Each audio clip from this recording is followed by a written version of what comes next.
vamos passar, então, para a nossa terceira palestra dessa primeira mesa redonda, que vai, então, versar sobre hepatite B crônica nos pacientes descompensados, um grande desafio do manuseio desses pacientes. E peço, então, inicialmente, antes de apresentar o nosso palestrante, o professor Giovanni, a nossa próxima enquete. Por favor, votem, participem dessa atividade interativa. Quando indicar terapia antiviral na hepatite B crônica em pacientes descompensados? Na presença de HBsAg reagente e HBV-DNA detectável em qualquer nível, HBsAg reagente e HBV-DNA superior a 200 unidades por ml, ou na presença de HBsAg reagente, mesmo com HBV-DNA indetectável. Por favor, encaminhem as suas respostas pela enquete. E também, por favor, utilizem o dispositivo QIA para encaminhar as perguntas sobre as palestras todas deste evento. Por favor, participem. Em seguida, então, para comentar sobre o tratamento de hepatite B em pacientes descompensados, nós teremos a participação ilustre do professor Giovanni Faria da Silva, que é professor adjunto da Faculdade de Medicina de Botucatu e livre-docente em gastroenterologia. Muito obrigado, Giovanni, pela sua participação. A palavra é sua. Betinho, parabéns pelo evento, muito interessante. Essa modalidade talvez possa ser repetida mesmo após o término dessa infecção que nos assola. Muito interessante. E parabéns pela inovação. Bom, vamos compartilhar aqui a tela. Compartilhando, ok. Então, o tema seria hepatite B crônica em pacientes descompensados. Esta é a minha declaração de conflito de interesse. Como o Mário já comentou, né, nós podemos enxergar claramente aqui nesse slide o impacto da infecção pelo vírus B na população mundial, em saúde pública. Obviamente, principalmente nos países orientais e na África. E estes pacientes com infecção crônica, eles têm alguns fatores de risco de progressão para cirrose ou câncer de fígado. Dentre esses fatores de risco, nós destacamos aqui a LT elevada, a presença do HGV positivo, alta carga viral, e outros, como álcool e, eventualmente, outros fatores do meio ambiente. Bom, e esta progressão para a cirrose, ela acontece, como já foi mencionado pelo Mário, em torno de até 30%, talvez um pouco mais. E eu gostaria de destacar aqui que a cirrose hepática, tanto do ponto de vista histológico, como vocês estão vendo aqui, ela tem algumas diferenças, ou seja, alguns estágios. E, com relação à sua classificação funcional ou clínica, nós podemos classificar a cirrose hepática em compensada, cuja sobrevida geralmente é maior que 10 anos, e quando acontece algum fato na sua história natural, ou seja, a presença de ascite, uma hemorragia digestiva varicosa ou a presença de encefalopatia hepática, faz com que o paciente tenha uma descompensação, ou seja, ele tem uma cirrose hepática descompensada. E esse fato leva a uma diminuição de sobrevida para em torno de 3 a 5 anos, ou seja, a descompensação da cirrose é um fato marcante na sua história natural.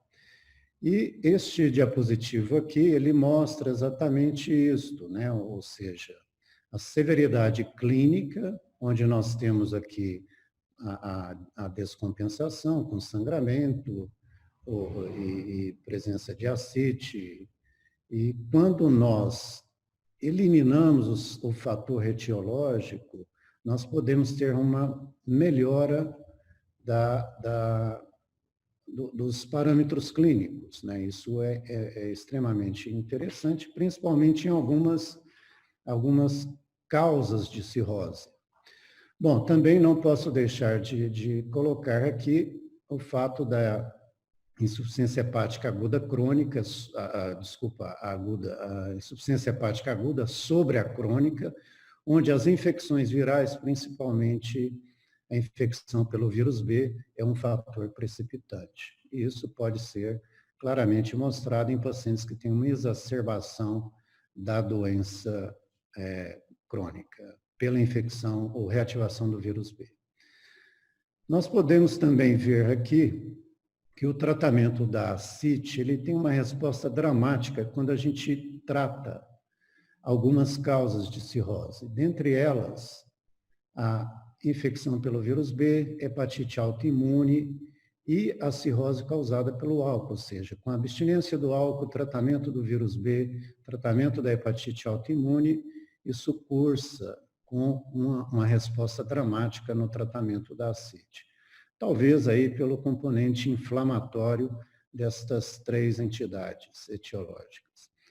Eu vou apresentar agora um caso clínico breve, né, de um paciente do nosso serviço, homem, na época, 46 anos de idade, isso foi em janeiro de 2009, ele foi encaminhado para o serviço de hematologia do nosso hospital por um quadro de sangramento nasal e plaquetopenia.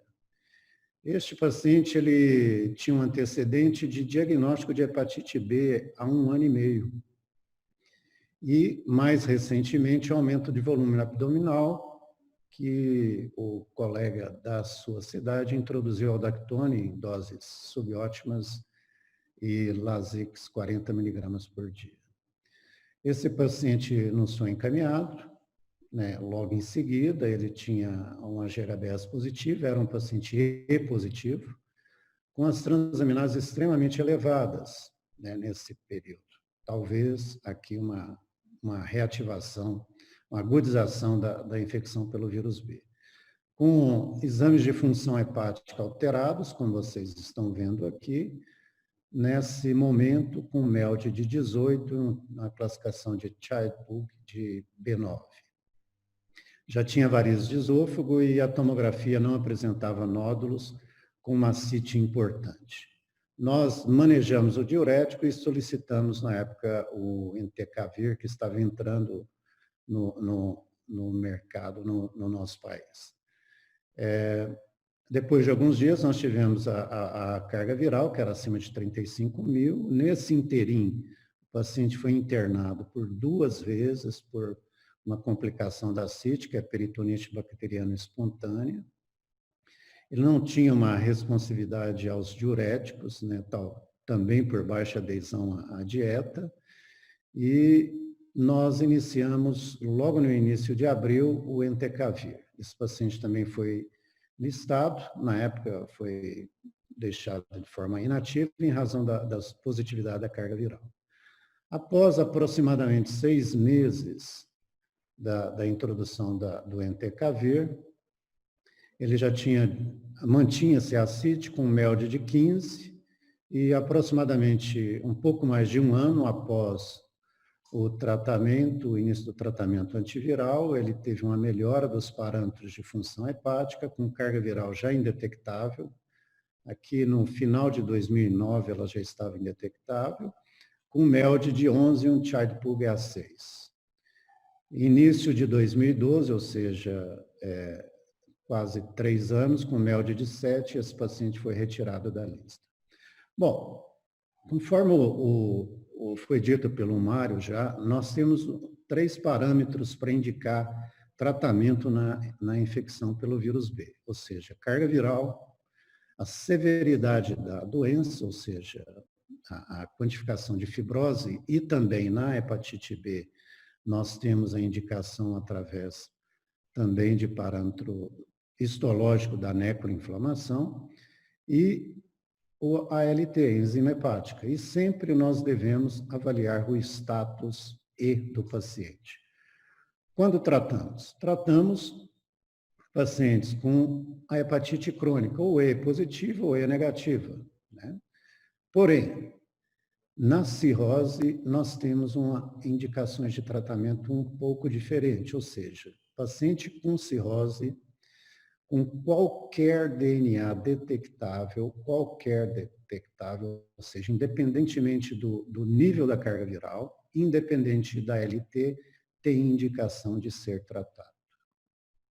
E mais ainda, em pacientes com cirrose descompensada, esse tratamento deve ser imediato, preferencialmente com análogos nucleotídeos, com alta barreira genética, independentemente do nível da carga viral. Esses pacientes também devem ser indicados para transplante de fígado. O interferon é contraindicado, absolutamente contraindicado nessa população, e esses pacientes devem ser acompanhados proximamente, em razão dos eventos adversos, dos análogos nessa população. Bom, este é o painel de medicamentos utilizados, né, esse pipeline, desde 1957, com a descoberta do interferon, e atualmente nós temos licenciados o tenofovir, o entecavir, mais recentemente o TAF, que é o tenofovir alafenamida, e continuamos ainda com o interferon, talvez velho, mas não tão bom, viu, Betinho?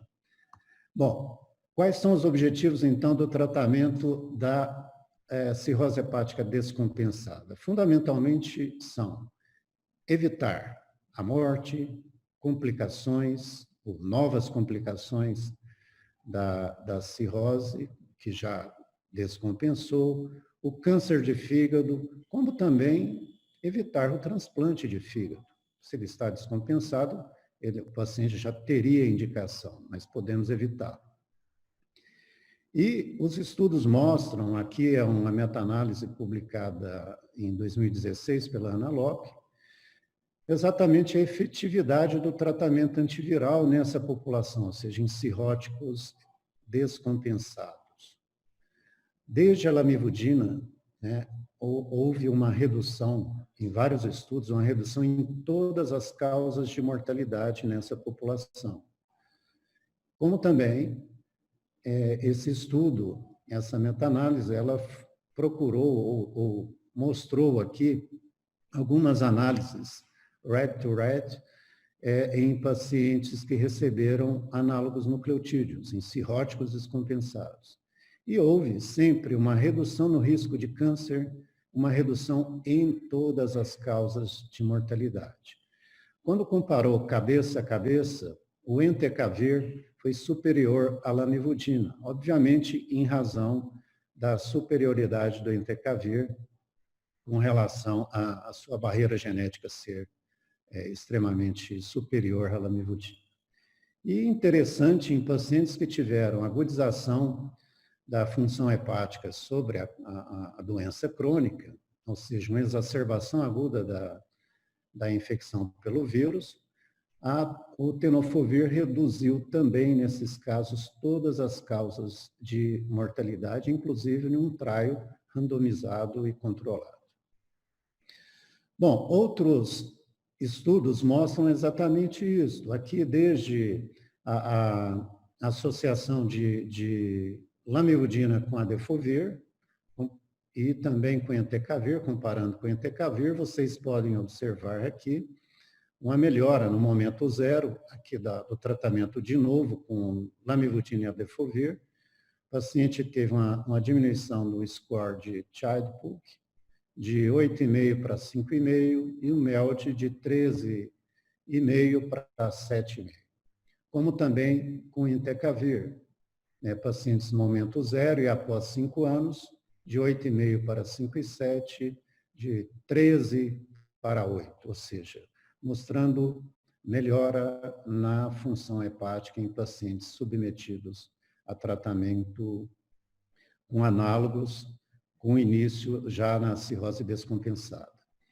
Esse outro estudo aqui mostra, aqui nesse subgrupo, pacientes, é um estudo retrospectivo feito na Coreia, publicado agora recentemente, mas um N extremamente robusto, né, em cirróticos descompensados, com 2.000, quase 2.700 pacientes. Nessa época, essas eram as drogas antivirais que foram analisadas, né, principalmente entecavir, com mais de 1.500 pacientes tratados, que tinham a cirrose hepática descompensada. E vocês podem observar, no decorrer de 5 anos, que houve uma diminuição expressiva, né, principalmente após o primeiro ano, na incidência de uma segunda descompensação.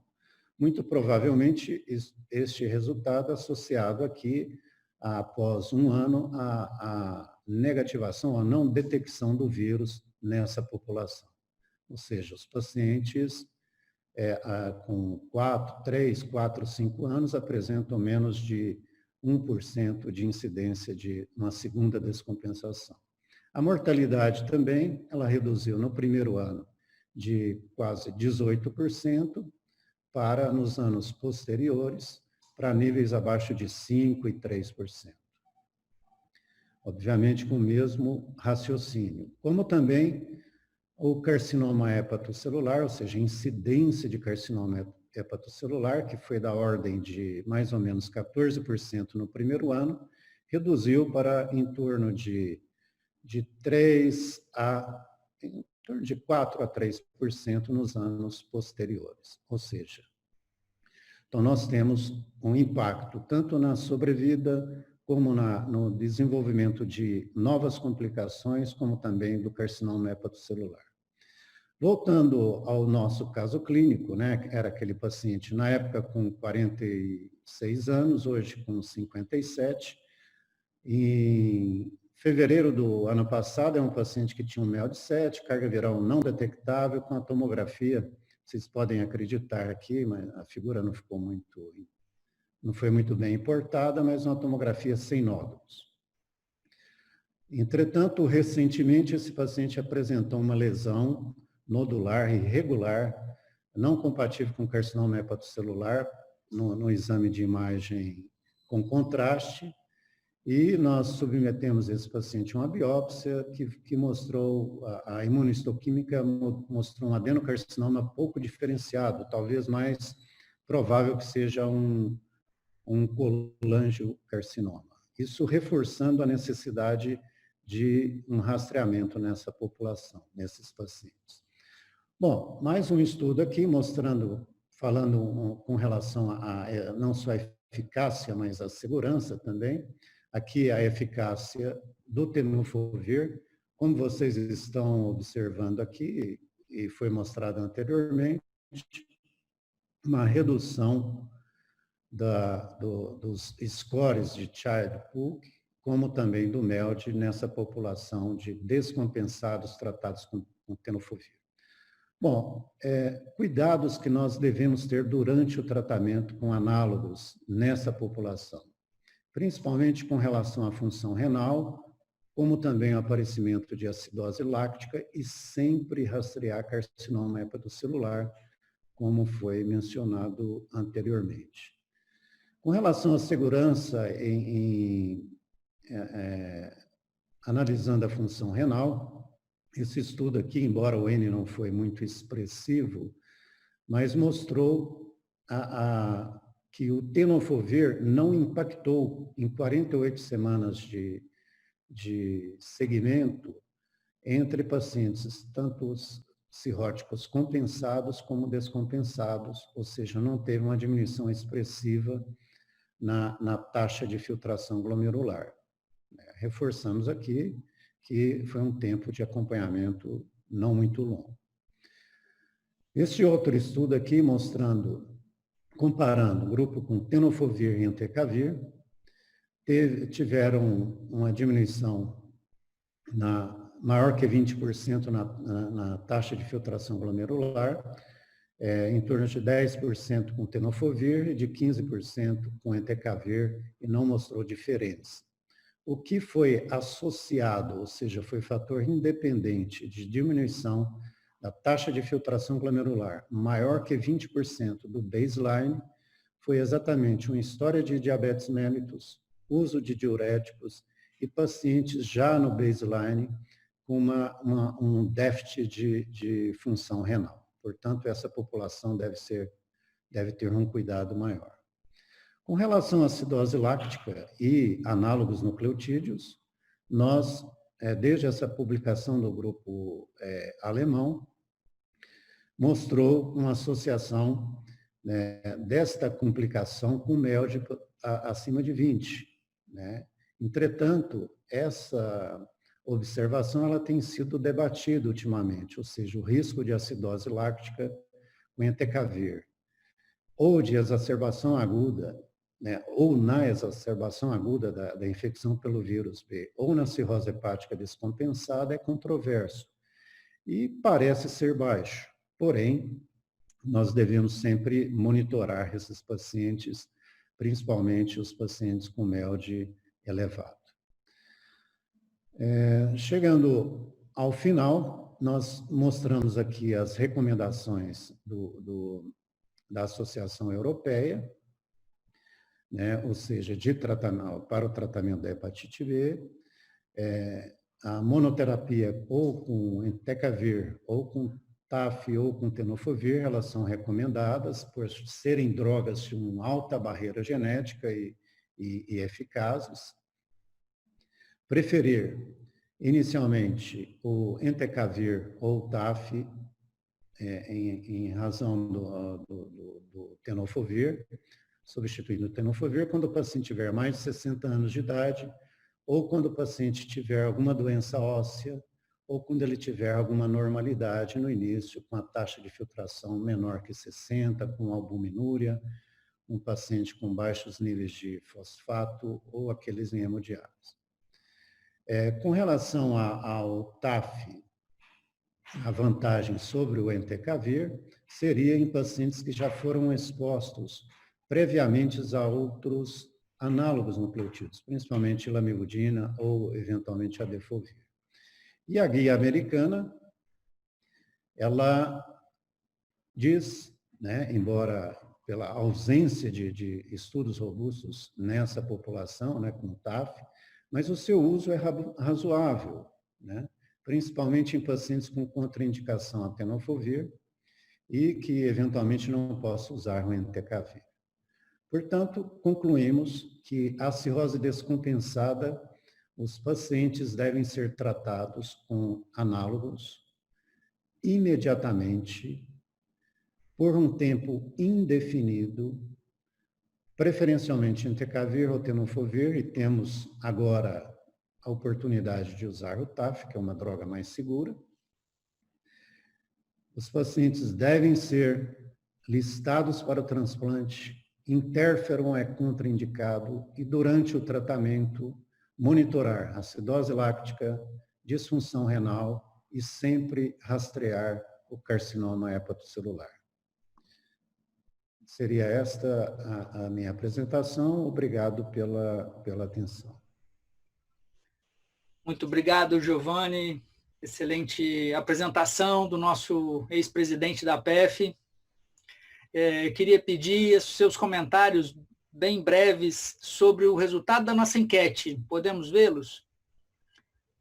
Então, Giovanni. Bom, essa enquete, ela é altamente discutível, né, Betinho?